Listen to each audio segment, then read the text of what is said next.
দুপুর 2টোর দিকে সচিবালয়ের সামনে জড়ো হন বিভিন্ন শিক্ষা প্রতিষ্ঠানের ছাত্রছাত্রীরা।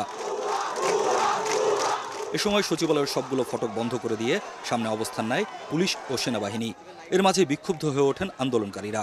এই মাইলস্টোনে এই ঘটনা ঘটার পরে যেখানে পুরো বিশ্ববাসী আমাদের এই ঘটনাতে শোকাহত, সেখানে আমাদের উপদেষ্টা তিনি এমন একটা কথা বলছে, তিনি বলে যে মাইলস্টোনের ঘটনার সাথে এইচএসসি পরীক্ষার কোনো রিলেশন নেই। এটা কোনোদিন কথা? এই লাস্টে যদি কোনো রাজনীতি ঘটে বা রাজনীতি চলে, তাহলে বাংলাদেশে পুনরায় জুলাই বিবৃতি ঘটবে। এই যে এসএসসিতে যে রেজাল্টটা হয়েছে সেটা কিন্তু একবারেই আমরা বলতে পারি না শিক্ষার্থীদের দোষ। হ্যাঁ, শিক্ষার্থীদের দোষ ছিল, পড়ালেখা করে নাই, আমিও মানি, কিন্তু কথা হচ্ছে একবারেই শিক্ষা বোর্ড কখনোই সেটা একবারে ফেলে দিতে পারে না তার দায়ভার। সঠিক মাত্রার কার্বন কম্বিনেশন বৃদ্ধি করে পাইপের ডাক্টিলিটি ও হেভি লোড নেয়ার ক্ষমতা। Falcon MS pipe. বিকেল 4টার কিছু আগে পরিস্থিতি আরও উত্তপ্ত হয়ে পড়ে। সচিবালয়ের প্রধান গেট খুলে ঢুকে পড়েন আন্দোলনরত শিক্ষার্থীরা।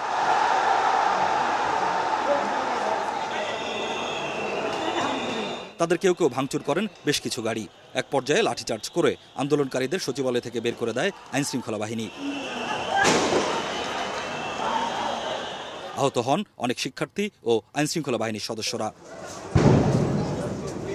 সচিবালয়ের বাইরে থাকা শিক্ষার্থীরাও ইটপাটকেল নিক্ষেপ করেন।